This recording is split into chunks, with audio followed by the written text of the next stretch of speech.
네, 여러분 반갑습니다. 미술 시간입니다. 이번 시간에는 그림을 그리는 시간에서 조금 벗어나서 우리 감상에 대한 이야기를 한번 해보려고 해요. 그리고 특별히 이게 조금 위험한 부분도 있기는 하지만 여러분들이 가장 관심을 가질 만한 그림의 가격에 대한 이야기를 해보려고 합니다. 자, 그림의 가격을 혹시 들어본 적이 있으신 분들은 굉장히 좀 신기하다라고 생각을 많이 하실 텐데요. 그림이 어떤 그림이냐에 따라서 가격이 굉장히 천차만별이고, 사실 여러분들이 들어봤을 법한, 뉴스에 나올 법한 그런 미술 작품들은 굉장히 고가의 거래가 되는 게 사실입니다. 때문에 여러분들이 그 그림을 그 값이 얼마인지만 가지고 판단을 할까봐 가격에 대한 얘기가 조금 조심스러워지기는 하는데요. 그렇지만 가격 역시 중요한 요소 중에 하나라서 이 부분을 한번 이야기하고 넘어가 볼까 합니다. 자, 다만 미술품의 가격은 공산품이 아니기 때문에 우리가 여러 개가 나오는 게 아니라 유일하게 하나씩만 나오는, 그러니까 좀 특별한 상품이기 때문에 이 거래되는 기준이 명확하지가 않습니다. 대략적으로의 기준은 존재를 하긴 합니다만 똑같은 작가의 그림도 가격이 천차만별이기도 하고요. 또 반대로 전혀 유명하지 않은 사람인데 굳이 이 한 작품만은 가격이 높을 수도 있습니다. 그리고 사실은 사는 사람과 파는 사람 사이의 거래이기 때문에 그 둘 사이의 얘기만 맞는다면은 어마어마한 가격으로도 얼마든지 거래가 될 수 있어요. 게다가 고가에 거래되는 미술 작품 같은 경우는 사실 누가 샀고 누가 팔았고 이런 내역이 잘 공개되지 않는 경우도 많아서 그 가격이 실제로 거래가 되었는지조차도 의심을 하는 경우도 있습니다. 이것처럼 미술작품의 가격이라는 게 꼭 명확하게 이건 얼마 이렇게 정해지는 게 아니라 좀 상황에 따라 충분히 달라질 수 있는 거기 때문에 굉장히 유동적이라는 것만 좀 알아두셨으면 좋겠습니다. 자, 미술작품을 거래할 때 미술작품의 가격이 결정되는 요소는 굉장히 많이 있습니다. 우선 첫 번째로는 작가가 누구이냐에 따라 달라질 텐데요. 예전에 얘기했던 바스키아처럼 조금 낙서 같은 그림도 그 그림을 바스키아가 그렸기 때문에 굉장히 높은 가격으로 거래가 됩니다. 이것처럼 그 작가가 살아온 인생, 그 다음에 작가가 어떤 작품을 꾸준히 추구해 왔느냐에 따라서 그 작품의 가격이 결정이 됩니다. 그 다음은 그 시대의 트렌드도 조금 연관이 있어요.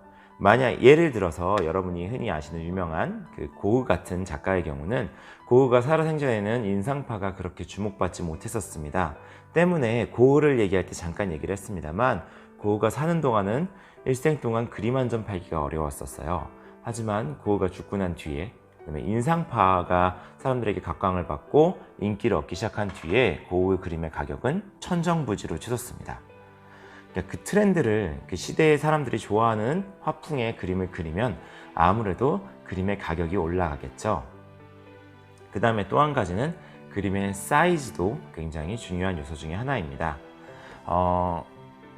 자, 선생님이 하나 보여드리는 건 요건 캔버스인데요. 선생님이 이제 그림을 그릴 때 쓰는 캔버스인데 이게 20cm 곱하기 20cm의 크기예요. 이게 정확한 정식 규격은 아닙니다만 대략적으로 아마 0호에서 1호 사이 정도는 될 것 같습니다. 그렇지만 그림의 호수가 커진다면은 뭐 2m, 3m짜리 그림 혹은 뭐 10m짜리 이상의 그림도 존재를 하겠죠. 그럼 당연히 작은 그림보다는 큰 사이즈의 그림이 훨씬 더 높은 가격에 거래가 될 것입니다. 물론 그렇다고 해서 큰 사이즈의 그림이 무조건 높은 가격이다 라고 말할 수는 없어요. 왜냐하면 그림이라는 것은 내가 가지고 있는 것만이 가치가 있는 게 아니라 실제로 전시가 되고 그 다음에 사람들 앞에 보여지는 데 의미가 있기 때문에 너무 큰 그림은 또 전시라는 공간적인 문제가 존재를 하겠죠. 그래서 때로는 조금 작은 그림이 그 다음에 집에 실제로 전시할 수 있는 그런 사이즈의 그림이 높은 가격에 거래가 되기도 합니다. 그 다음에 여러분들은 잘 모르시겠지만 이 그림을 누가 가지고 있었느냐에 따라서도 가격의 차이가 굉장히 많이 납니다. 만약에 유명한 사람들이 소장했던 그림이라면은 당연히 그 다음 판매가 될 때는 가격이 올라갈 수밖에 없겠죠. 그 다음에 또 한 가지 이제 슬픈 이야기는 그 그림의 희귀성입니다. 혹시 이런 얘기를 들어보셨을지 모르겠지만 작가가 죽고 난 뒤에 그림의 가격은 오른다는 얘기가 있습니다. 실제로 대부분의 경우 그림을 그린 작가가 죽고 난 뒤에 그림의 가격은 오르는데요. 이게 안타깝지만 이럴 수밖에 없는 이유가 바로 그 희귀성 때문입니다. 그림의 작가가 살아있는 경우에는 그 작가가 계속해서 그림을 그리겠지만 그림의 작가가 죽고 난 뒤에는 더 이상 그 그림은 그릴 수가 없겠죠. 따라서 이 그림의 개수가 한정되어 버립니다. 즉 갖고 싶어하는 사람이 있어도 살 수가 없는 경우가 발생을 하는 거죠.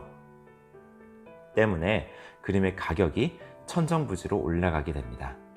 자, 이것뿐만 아니라 사실은 그림이 거래되는 가격을 결정하는 요소는 굉장히 다양한 요소들이 있습니다. 하지만 그 모든 것을 고려할 수는 없고요. 일반적으로는 작가가 누구인가, 작가가 어떤 그림을 그려왔는가, 그 다음에 그림의 사이즈, 그 다음에 그 시대의 트렌드, 그 다음에 희귀성, 이 정도로 이야기를 할 수 있을 것 같네요. 자, 이렇게 그림의 가격이 결정되는 요소에 대한 것들을 한번 쭉 알아보았고요. 자, 이제부터는 실제 거래되었던 조금 비싼 그림에 대한 이야기를 해볼게요.